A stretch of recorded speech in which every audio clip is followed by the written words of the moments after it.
오늘 우리에게 주시는 하나님 말씀은 누가복음 12장 22절에서 34절 말씀입니다.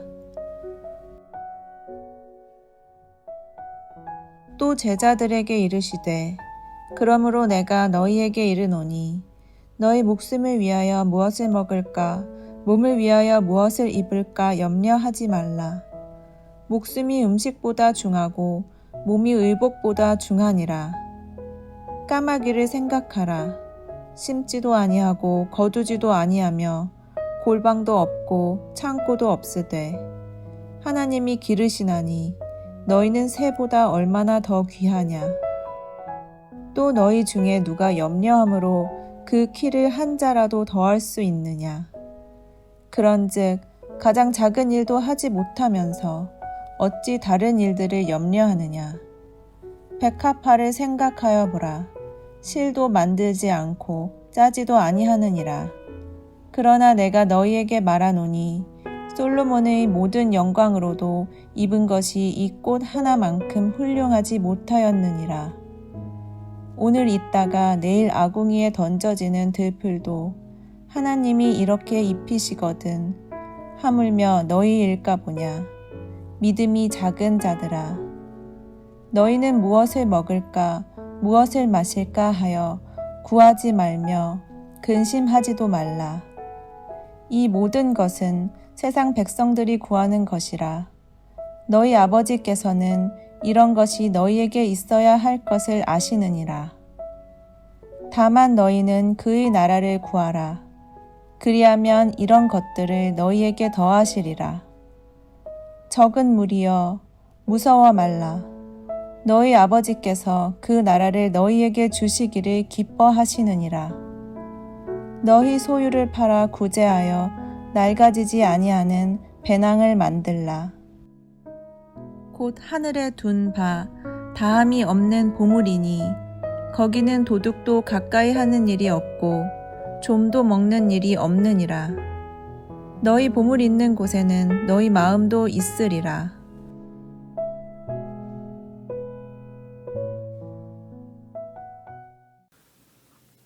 오늘 본문 앞의 내용은 예수님께서 모든 무리들을 향해서 물질에 대한 탐심을 경계하는 가르침이었습니다. 오늘 본문은 다시 예수님의 말씀을 듣는 대상이 무리들에서 제자들로 바뀌고 있습니다. 본문의 첫 절인 누가복음 12장 22절입니다. 또 제자들에게 이르시되 그러므로 내가 너희에게 이르노니 너희 목숨을 위하여 무엇을 먹을까 몸을 위하여 무엇을 입을까 염려하지 말라.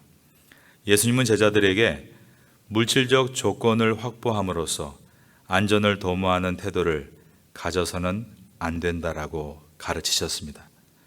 그리고 재산을 소유하지 못한 제자들에게 무소유에 대해서 염려해서는 안 된다고 하셨습니다.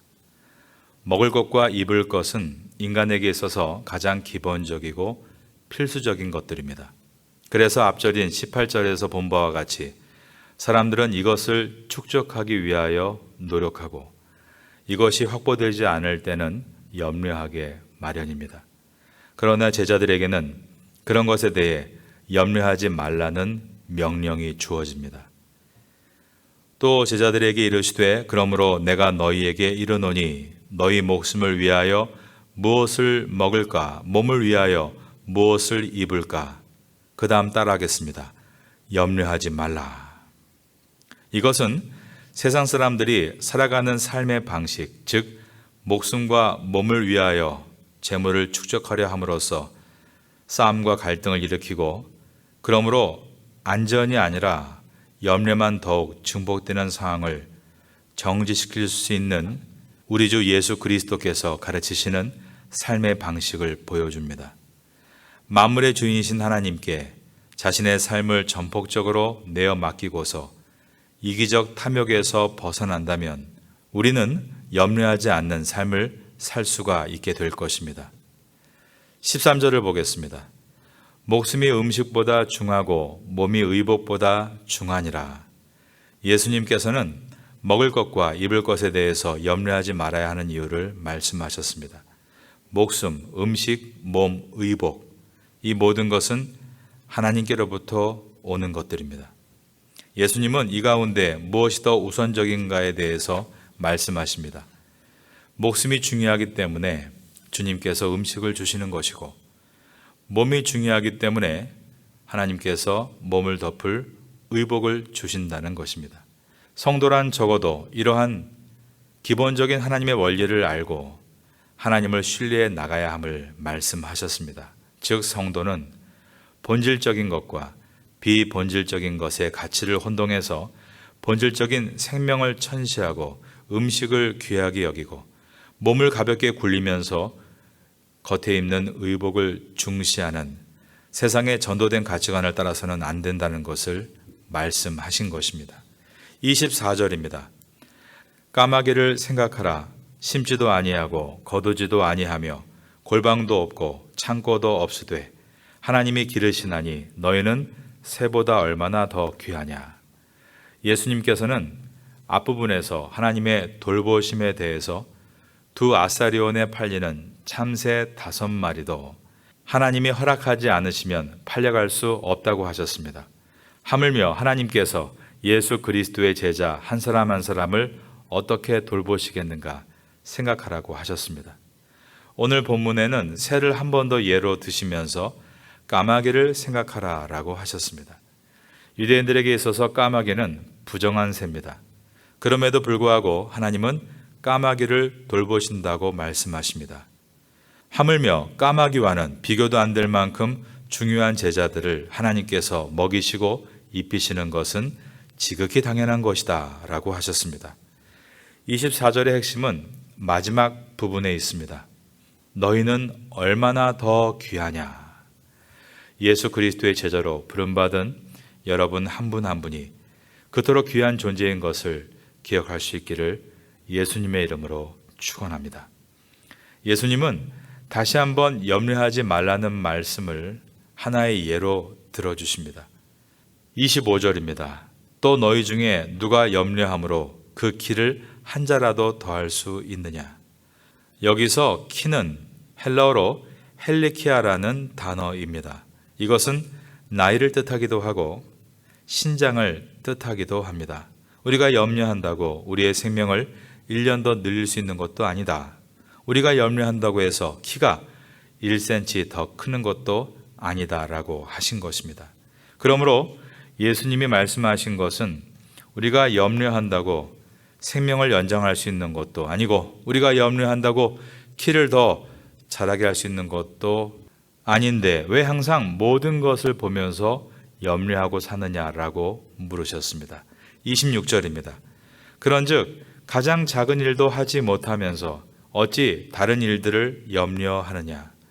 여기서 예수님께서 이것을 가장 작은 일이라고 하신 것은 인간에게는 불가능한 일, 가령 생명을 연장시키거나 키를 1인치 크게 하는 것 등이 하나님 안에서는 창조의 일부분으로서 작은 일이라고 하신 것입니다. 인간은 자신의 힘으로 삶을 성공시키기 위해 계속 에너지를 쓰고 있고 염려하는 삶을 살고 있지만 하나님은 그 삶에서 돌이켜서 모든 우주 만물을 창조하신 하나님의 뜻이 무엇인지를 묻고 그 뜻에 순종함으로 하나님의 도우심을 받아 열매 맺는 삶을 살아야 한다라고 하신 것입니다. 27절입니다. 백합화를 생각하여 보라. 실도 만들지 않고 짜지도 아니하느니라. 그러나 내가 너희에게 말하노니 솔로몬의 모든 영광으로도 입은 것이 이 꽃 하나만큼 훌륭하지 못하였느니라.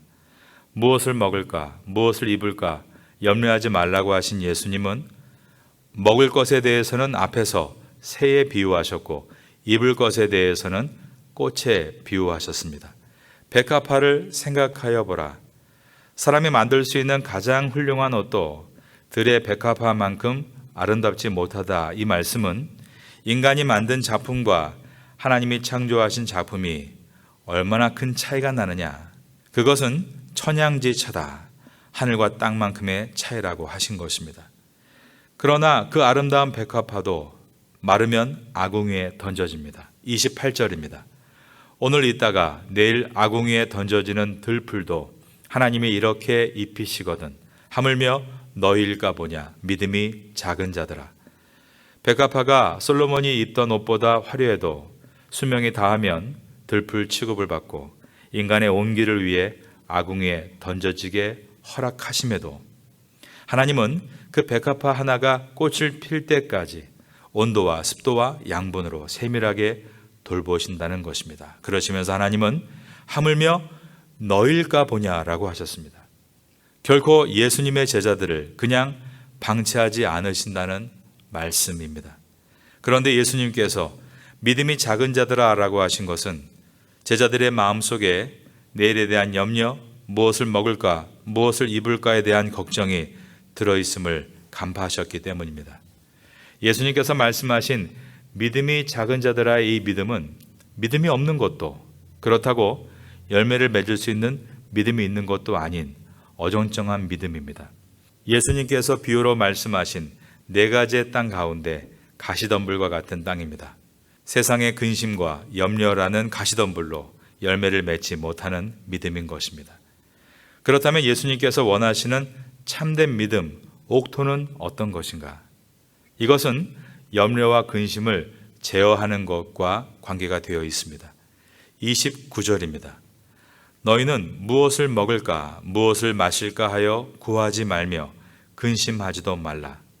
이 말씀은 아까보다 훨씬 더 강화된 말씀으로서 무엇을 먹을 것인지, 무엇을 마실 것인지에 대해서 아예 근심도 하지 말라라고 하셨습니다.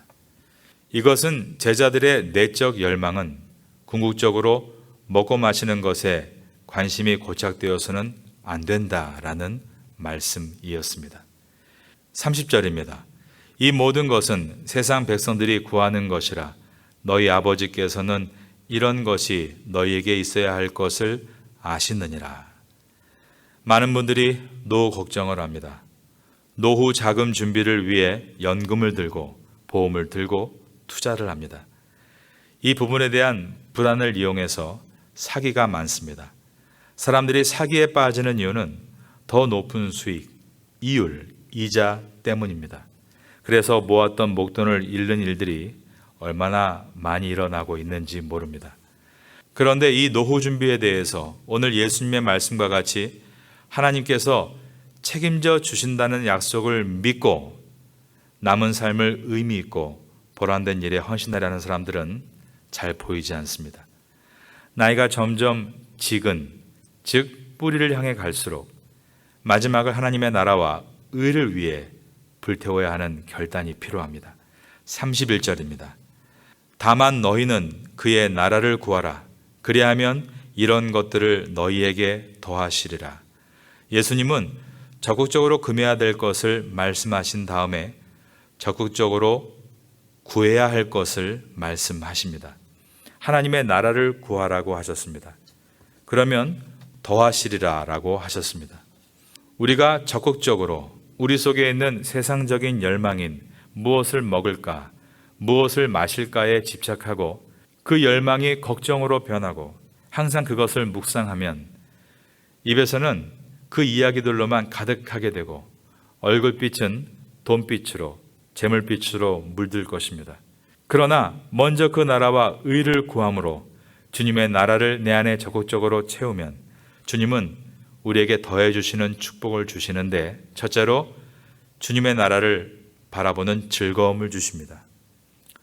더 주님의 나라를 생각하게 되고 묵상하게 되므로 삶의 기쁨과 즐거움이 나타나게 되는 것입니다. 그러한 여러분 될 수 있기를 축원합니다. 그러는 가운데 하나님께서 세밀하게 모든 분야에서 더하시는 은혜를 경험하게 됩니다. 먼저 그의 나라를 구하라. 그리하면 이 모든 것을 더하시리라.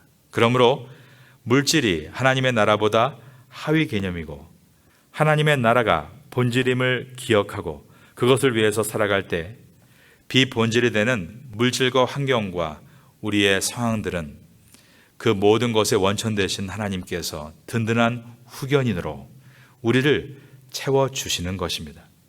이것을 경험할 수 있게 되기를 바라겠습니다. 그러므로 우리가 보아야 할 것은 사명입니다. 우리가 모아야 하는 것은 물질이 아닙니다. 바라보아야 될 사명을 바라보고 그 사명을 이루어 나갈 때 그 외의 모든 것들은 하나님께서 채워주시는 것입니다.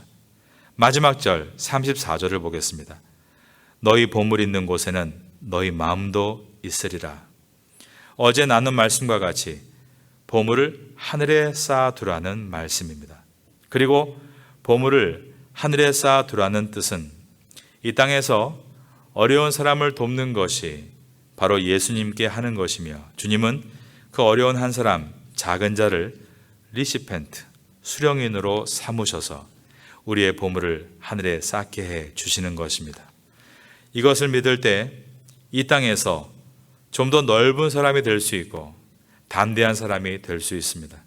반대로 세상의 곳간에 보물을 쌓아놓고 땅에 마음을 두면 우리의 인생은 점점 좁아지게 되는데, 사도 바울의 말과 같이 겉사람은 후패하나 속사람은 새롭게 되리라가 아니라 겉사람이 후패하는 속도보다 더 빠르게 속사람이 후패함으로 세월을 허비하는 인생이 되고 마는 것입니다.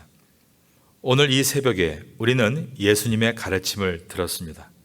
어디서부터 얼마만큼 순종할 수 있을지 자신을 정직하게 돌아보면서 나의 믿음을 말씀의 저울에 달아보고 정직하게 있는 그 자리에서 한 발짝씩 앞으로 나아갈 때에 우리는 반드시 회복되는 은혜와 새로움의 은혜와 소망의 은혜가 우리에게 임하게 될 것입니다.